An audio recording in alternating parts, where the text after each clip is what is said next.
Y Pulso Latino tiene el honor de ser parte por primera vez de una noble causa llamada El Regreso al Colegio, una campaña en la que toda la comunidad puede participar para darle una sonrisa a un niño para regresar al colegio. Varios medios de comunicación nos unimos a esta noble causa que ya arrancó y seguramente será una ayuda muy especial para que inicien bien sus clases.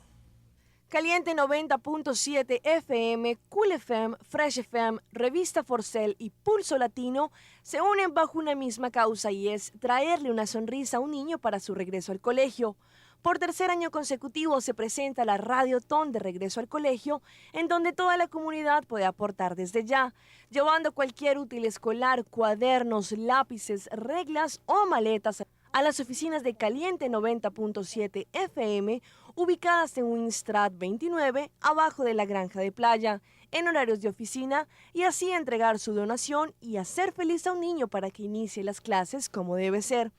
Durante todos estos días pueden hacer llegar sus donaciones de útiles y el próximo 8 y 9 de agosto se llevará a cabo la gran Radiotón, en donde por primera vez Pulso Latino hará parte de este noble proyecto.